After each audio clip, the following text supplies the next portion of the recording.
My fiancé and I have been together 3 years, and living together too. He's definitely a hothead. It's been a problem in the past, but he's a wonderful partner otherwise. He cooks, I clean, we both work, and we're best friends. We spend all our spare time together going on road trips, trying new foods, or just hanging out. He has in the past lost it over small things, followed someone home twice over driving, and he yelled at them. He's an angry driver in general. He thinks no one can drive and is often speeding through traffic. His angry driving is an everyday occurrence. I let him drive because it's not worth the stress if I drive because he doesn't like it. He punched a hole in a closet door after a stressful day at work, and I sarcastically replied to his mood. He immediately apologized when he calmed down the next day, but it scared me at the time. This was a year ago. His temper is an everyday thing, but it's never directed at me. He also used to tell me to pack my things and F off if we were arguing. I'm definitely a calm, let's talk this out person. He's an I don't want to talk about it person. He often feels attacked, and it's something we had to work through. He's much better now. He tried anger management but said it wasn't working with his work schedule. His communication is much better. Apart from that, he's an affectionate goofball who treats me like a queen. He would do anything for me, I just have to ask. It's like a different person takes over. Oh, to the incident. We were going on a holiday this week, 12-hour road trip, and we decided to leave at 3 a.m. He said he didn't sleep well, and I annoyed him because I wasn't ready quick enough. I forgot some things, and I admit that I took too long and we left late. We stopped an hour later to grab a quick service station meat pie. I don't really remember the conversation leading up to this. I don't even know if we were arguing. All I know is his meat pie leaked on his shirt. He swore and ripped his shirt down the middle, like the Hulk, and threw it out the window. He proceeded to speed and had the angriest look on his face. I was scared. It was a dark back road, and I could see he was doing 140 kilometers, about 90 mph to my US people. I told him I was scared and to stop, and he ignored me. I told him to please calm down and stop.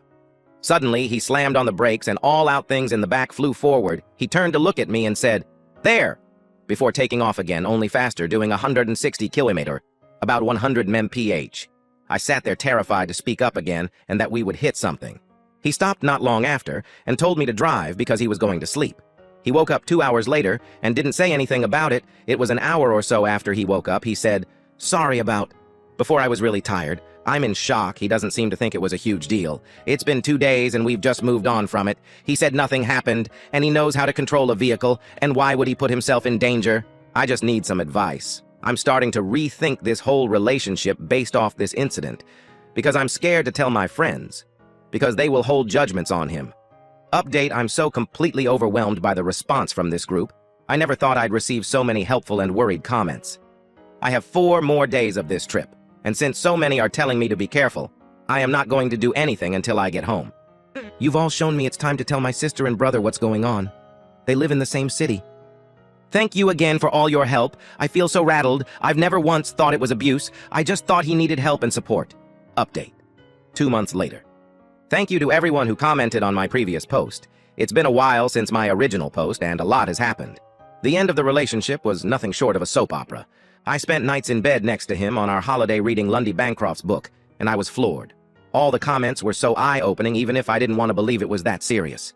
So many things were hitting home. So many things I didn't consider abuse, but these were things I wasn't telling friends or family about. I was protecting him from anyone knowing what he was really like. A part of the book referenced cheating and abusers as one archetype that matched a lot of my partner's attributes. I thought I was crazy, but over a week after we got home from our holiday, he got home from work. We had dinner, and he went to shower, so I checked his phone. I repeated this for quite a few nights, gathering evidence. He has been cheating on me. Lots of different women over the last 3 years, and currently one woman who knows all about me and likes to talk about how awful I am with him. A lot of things he thought he deleted that messenger archived. I eventually confronted him one of those nights when he was coming to bed, and he told me he was too tired to talk about it, and that I invaded his privacy, and that they were just friends. I was so angry I pushed it, in terms of keeping the conversation going, not physically. He said he wanted to sleep, and I said if I wasn't getting any sleep, he wasn't either. He snapped. He punched a hole in the wall. He broke our dresser. It's destroyed. He went into the kitchen and smashed other things. It was terrifying. I was begging him to stop. He then said I was lucky something of his wasn't broken. I said, why? What does that mean? He said he would have unalived me. More graphic, but I'm not sure I can post that here. I got my things and snuck to my car and went to a friend's. He called me and said not to bother coming home. I wasn't. Why would I? The next day, he said it was all my fault because I wouldn't let him walk away, that I was a moron and ruined everything, that I should have let him sleep and waited until the morning. I called my brothers and said I needed to get my things. I decided it wasn't a good idea for them to come yet because I think they would have escalated the situation as they were angry too. I took my sister and friend and had them wait in the car until I was sure it was safe. He wasn't meant to be home, but was. They said I had 5 minutes until they were coming in. I told him I'd come to get my things. He got emotional and said he never wanted me to see that side of him.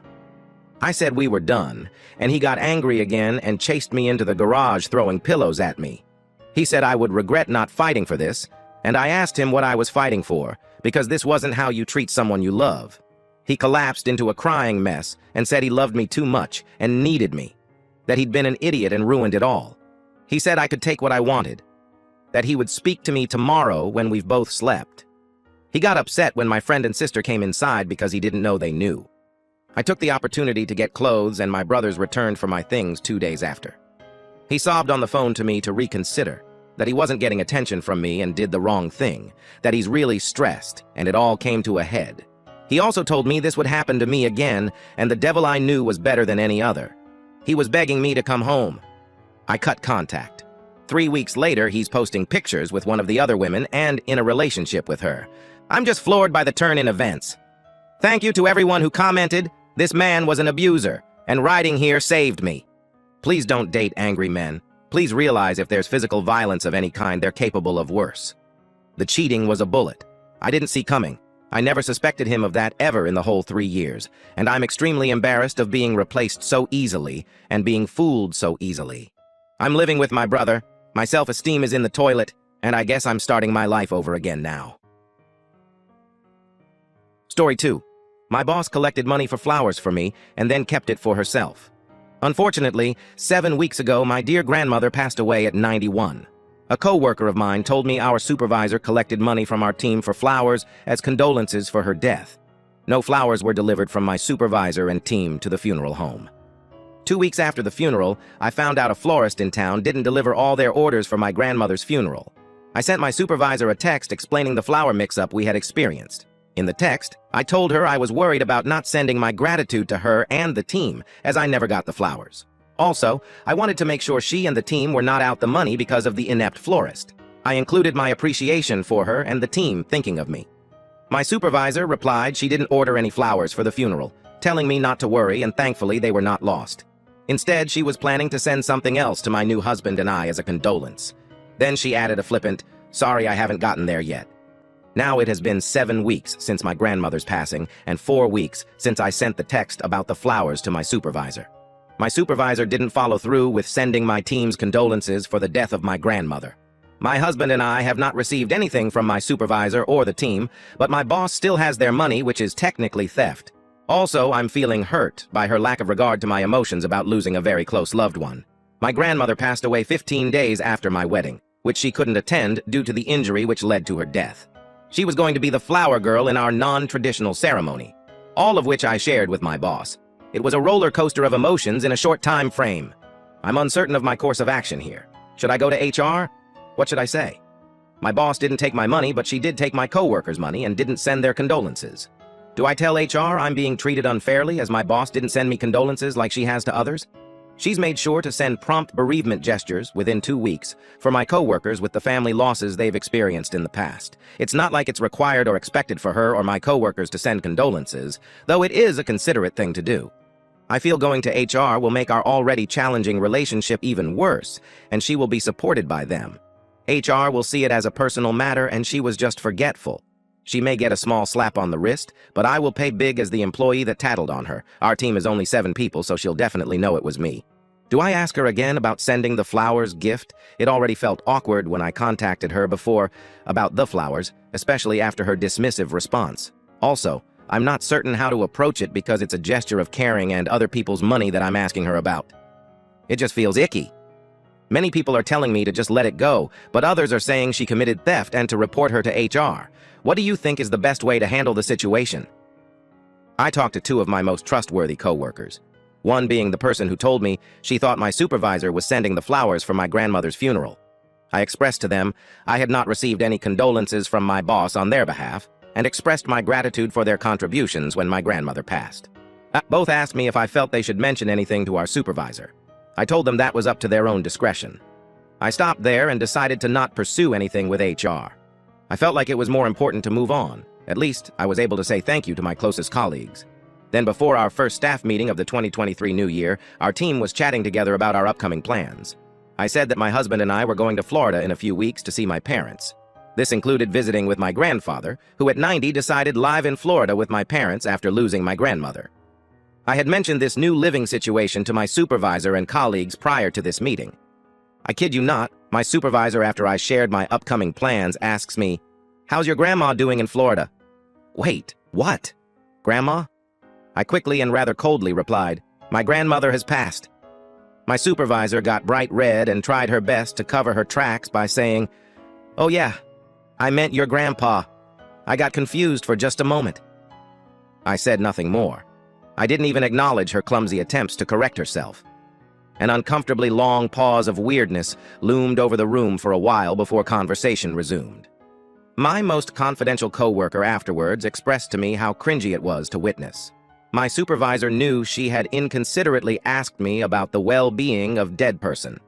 On top of that, she knew she was sitting on money collected to give the team's condolences for my grandmother's passing. At beginning of March, I received a text out of the blue from my supervisor stating in a very professional manner, "I am so sorry. I just realized I have been remiss in sending a condolence gift from our team for your grandmother." Included was a $25 gift card to Starbucks. I sent the following text of gratitude, the team's texting thread. "Thank you everyone for the $25 gift card to Starbucks in memory of my grandmother passing in October. I appreciate the thoughtfulness." My supervisor, only 5 months down the road, and after sticking her own foot in her mouth, did finally produce the gift. In the end, she made good on her responsibility and promised to our team to provide a gift on their behalf. However, not before embarrassing herself in front of her team and giving me the opportunity to point out her massive tardiness.